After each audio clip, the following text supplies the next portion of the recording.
Oi, turma do livro Quem Ama Educa, do Isamitiba. Hoje o texto fala e com os dentes branquinhos.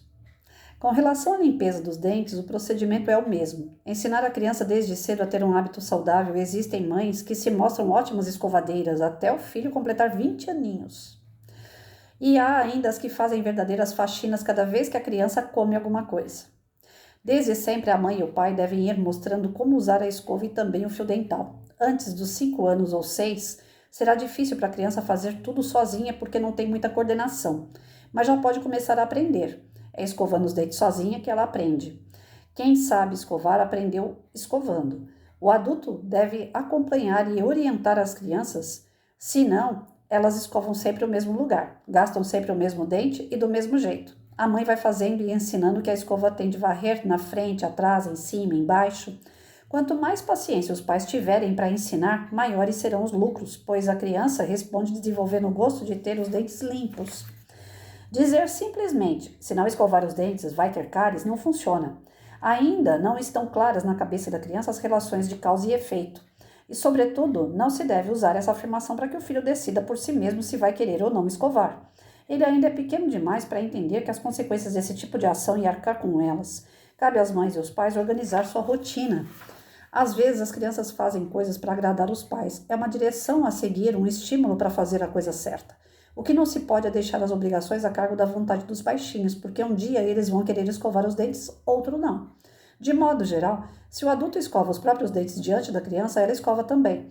Agora para baixo, agora para cima, brincando. Junto com o ato lúdico vem o aprendizado.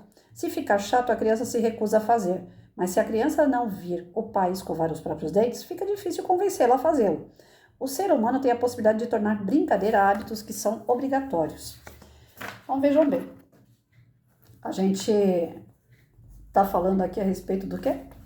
Exemplo, né? Mais do que falar, fazer.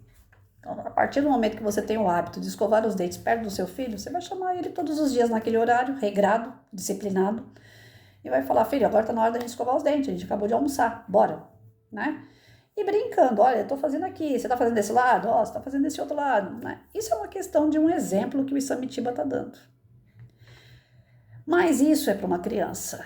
Ele tá ensinando pra gente o quê? Disciplina, organização, higiene e principalmente exemplo. O pai e a mãe são exemplos.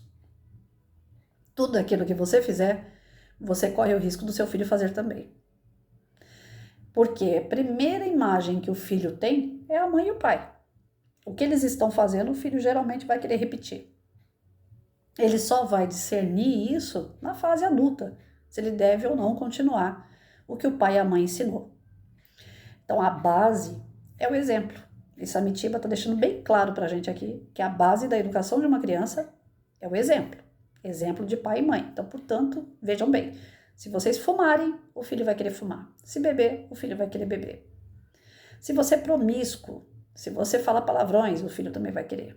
Tudo aquilo que você faz, o teu filho vai repetir. Até que naturalmente, pelo exemplo, pela repetição, pelo espelho que você está sendo a ele. Isso serve lá na infância, serve na adolescência, serve como referência para a vida adulta. Claro que chegando, volto a repetir, na fase adulta ele vai escolher se ele quer manter aquele padrão de vida que ele tinha com os pais ou não, se ele vai querer mudar o rumo dele. O adulto tem essa coisa, a livre escolha, né? Ele não vai poder culpar o pai e a mãe porque bebeu e ele bebe. Ele escolheu isso. Ele teve essa referência, ele poderia aceitar ou não.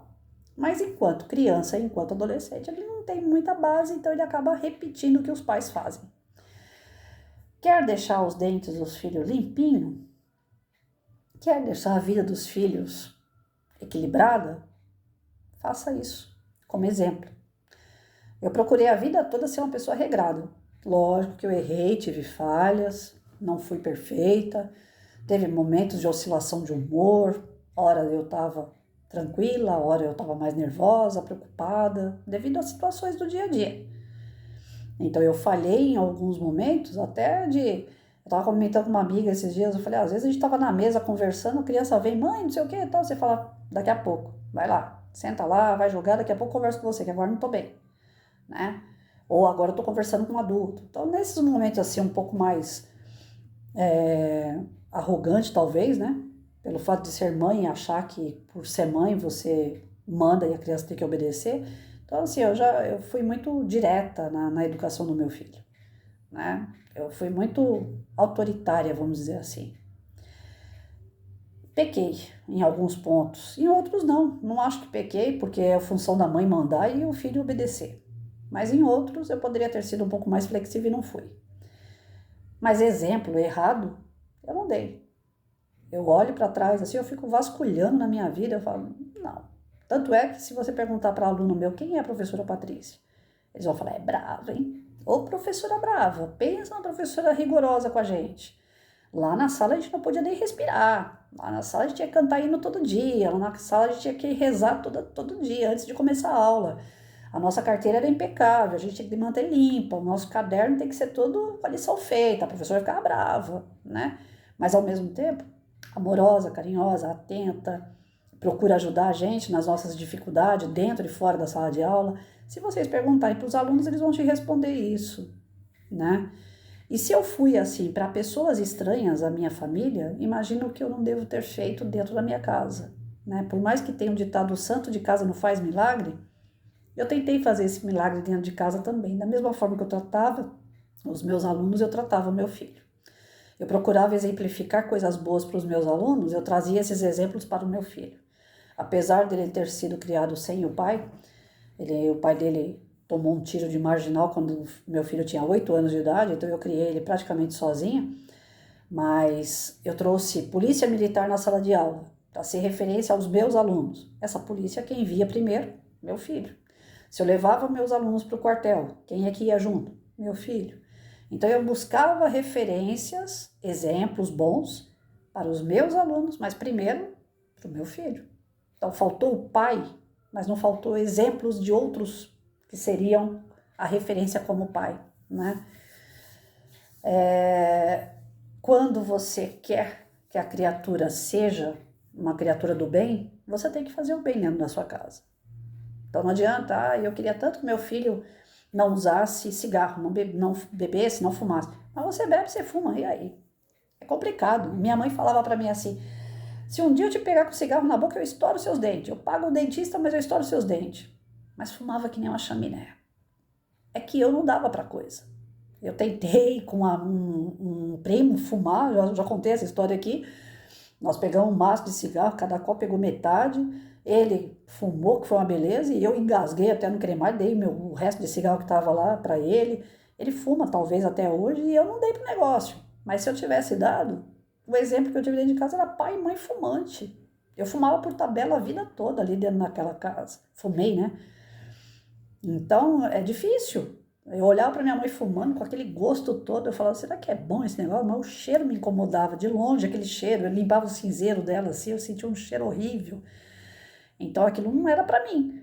Mas se eu tivesse a genética ou o lado espiritual já voltado para o vício, era um exemplo e tanto para eu ter caído no erro, né? Então nós temos que escovar os dentes das crianças, não só a gente ir lá e fazer por ele. Fazer por ele não aprende a fazer. Meus alunos, quando chegavam em mim, professor, não estou conseguindo fazer a lição, não estou conseguindo ler. Eu falei, só aprende a ler? Lendo. Só aprende a escrever? Escrevendo. Só aprende a escovar os dentes? Escovando. E para você fazer, você vai ter que ver alguém fazer, você vai ter que imitar. Você vai ter que ter um exemplo, você vai ter que ter alguma coisa para servir de modelo para você. Porque a princípio não se faz nada se não for pela imitação. A criança imita você para aprender a andar, para aprender a comer. A criança vai imitando você. Você olha para algumas crianças assim, você fala, meu Deus, é a cópia da pessoa. O jeito de andar, o jeito de falar. Porque tá vendo aquele exemplo é forte na vida dela. Eu tenho uma amiga que adotou uma menina e eu vejo os vídeos que ela posta com a filha. Meu, não tem diferença nenhuma de uma filha biológica para uma filha adotada. A menina é espoleta igual a mãe. A menina não para, é falante, é alegre, brincalhona. E a mãe é exatamente o que a menina é. Aí vocês vão falar assim, mas não é filha genética? O que acontece aí? Imitação, convivência, exemplo. Tá ali, claro. Até a feição da menina, o rosto da menina. Outro dia até brinquei com ela, falei, Você tem certeza que você não teve essa menina por aí afora e tá mostrando pro seu marido, né, que ela foi adotada, não, pra você não perder seu casamento? Porque, putz, grilo, como essa menina parece com você. Até o rosto, até o jeito da menina, sabe? É incrível. É uma coisa que não dá nem pra me explicar pra vocês. É incrível, incrível, incrível. Mas é a convivência. A mãe fica o tempo todo com a filha, ensinando a falar, ensinando a comer, ensinando a andar, ensinando a se comportar. E a menina tá indo igualzinha a mãe. Igualzinha, sem tirar nem pôr. E aí o que vocês me explicam? Não é genética, é convivência, é exemplo. Então não façam nada pelos pequenos. Ensine a fazer, né? Dê o exemplo para fazer. E o resto é consequência, né? Agora, cuidado com os exemplos que vocês estão dando. Porque lá na frente a vida vai cobrar. Dependendo do exemplo que você dá, essa pessoa vai ser próspera ou vai falir. Se ela falir porque você deu bom exemplo e ela não soube aproveitar, a escolha é dela, é ponto. Mas se você deu mau exemplo, você tem culpa no cartório. A tua consciência vai pesar. Então, a nossa missão enquanto pais, enquanto professores, é dar o melhor exemplo. Na sala de aula, a professora fala, não quero que mastigue chiclete. Ela está mastigando. Não quero que use celular, não traga celular. A professora não sai do celular. Não quero que saia da sala de aula, não é para ir no banheiro. A professora mais sai da sala de aula do que fica dentro. Cansei de ver isso nos 32 anos de serviço. E o aluno não para quieto, o aluno não para sentado, o aluno não faz a lição. Tá, e você? Você sai toda hora da sala, você fica toda hora na porta conversando com o professor, você fica dando risada alta, você não quer que o aluno dê risada alta. Você não quer que o aluno responda para você, mas você é bruta com o teu aluno. Ele te pergunta as coisas, você ignora. Quando você vai falar com ele, ele te ignora. Então, eu cansei de ver professores reclamando de alunos, conduta que o professor tinha e sobrava. O exemplo do professor era super falho. E o que mais tem na área da educação? Ontem eu estava conversando com um amigo policial militar, ele falou assim, o professor tem que ser valorizado, tem que ter melhor salário. Eu falei para ele, cara, eu criei filho, comprei casa, paguei minha casa, mobiliei minha casa, pago remédio caríssimo, faço tratamento com dinheiro de ser professora. Eu tenho a pensão do meu marido, mas se eu não tivesse, quando ele não trabalhava, quem manteve a casa toda fui eu, meu salário de professora. Então, eu não tenho o que reclamar do meu salário. Podia ser mais? Podia. O padeiro também acho que podia ser mais o dele, o taxista podia ganhar mais, o pedreiro podia ganhar mais, todo mundo podia ganhar mais. O brasileiro não está acostumado a ganhar e gastar o que ganha. Ele quer sempre gastar mais do que ele ganha. Então, ele está sempre em defasado no salário dele. Eu não tenho o que reclamar. Eu fiz a minha vida todinha baseada no meu salário de professora. Então, valorizada, eu não quero ser valorizada com dinheiro. Eu quero ser valorizada com respeito. Eu não quero que as pessoas me olhem e falem assim, ai, tadinha, professora, ou então agora que eu tô aposentado, ai, graças a Deus, né, você se livrou. Eu não me livrei de nada, não. Eu trabalhei com amor, eu trabalhei com vontade, com dedicação. Então eu não me livrei de nada, eu sinto falta dos meus alunos, eu sinto falta da sala de aula, não sinto falta do ambiente da escola, que eu arrumei muita treta. E por que eu arrumei treta na escola? Porque eu via comportamentos inadequados dentro de uma escola. É certo, dentro de uma escola, professor ficar pegando professora na sala dos professores, né? Só faltando transar na sala dos professores ali, para todo mundo ver. É correto homens e mulheres casadas, professores, ficarem dando em cima um do outro? É correto, na hora de reunião, ficar vendendo Avon, Natura, Boticário, produto erótico, calcinha? É certo isso? Cansei de ver essas coisas dentro da escola. Aí depois você quer o quê? Que o aluno te respeite? Se você não respeita o ambiente de trabalho que você está, você quer o quê? Então o exemplo é tudo, e o aluno não é besta. Ele olha para o professor, ele sabe quem é quem. Tem professor que não quer dar aula, ele senta em cima da mesa dele e começa a falar de sexo com molecada pré-adolescente. O pré-adolescente se baba ouvindo esse professor. E se você perguntar pro adolescente, você gosta daquela professora que tem uma postura mais correta, rígida, que entra aqui, dá aula, fala da disciplina, ou daquele professor que senta na mesa e fica falando de sexo aqui a aula toda? Aquele professor que fala de sexo é um barato, professora. Aquele lá é legal pra caramba. Lógico, ele não tá dando aula, ele não tá exigindo nada, ele não tá dando exemplo de nada, ele só tá ali pra passar o tempo. E a molecada gosta de passar tempo. Então eu tive muitos problemas numa escola. Não só em uma, como várias que eu passei. Porque eu via a conduta, falta de ética de professor. Falta de dar o exemplo. O aluno tá matando o professor na sala de aula, levando faca para matar o colega na sala de aula. O aluno responde. O aluno leva droga. O aluno tá batendo no outro aluno. Por que tá acontecendo essas coisas na sala de aula? Alguém já parou para perguntar? Porque ficam naqueles casos isolados, né? O moleque quis matar a professora, aí fica só naquela coisa ali. Quem era o menino? Como que era a família do menino? A professora era uma santa, a professora era legal, a escola era ótima. Só o menino que é o problema. Não é tirando a culpa do garoto que quis matar um professor. Lógico que esse garoto tem um desequilíbrio e grave. Mas se ele chegou a esse ponto, é porque o ambiente não favoreceu ele em nada. Em absolutamente nada. Cansei de acolher alunos, primeiro na rigidez, firme, disciplinadora, autoritária. Sempre fui. Não nego que eu tenha sido assim e que ainda sou. Porque eu tenho a premissa do seguinte: eu cheguei primeiro. Então aquela coisa que me ensinaram lá atrás, respeito mais velho, tem que ser válida. Eu cheguei primeiro. Eu posso não ser a dona da verdade, mas cheguei primeiro, me respeita. O que eu falar é lei, sim. Quando você quiser ter a sua lei, cresça e apareça. Então hoje, quando eu converso com alunos que eu dei aula quando eles tinham 10 anos de idade, a minha conversa com eles hoje, quando eles têm 23, 25 anos, é outra. Mas lá com 10 anos, eu, professora, mando e você obedece. Hoje, com 20, 25 anos, a gente conversa praticamente de igual para igual. Quando um aluno de 30 e poucos anos vira para mim e fala, eu já sou velho, não sei o que, eu falo, cara, você é meu aluno. Para mim não interessa que você tenha 40, 50 anos, você é meu aluno. Meu aluno significa o quê? Você fica aí, eu fico aqui. Respeito. A gente pode conversar assuntos, né? Que os dois se entendam com aquele respeito de adulto, mas tem aquele respeito acima do adulto, que é, eu sou a professora, você é o aluno. Cada qual no seu devido lugar. Ética.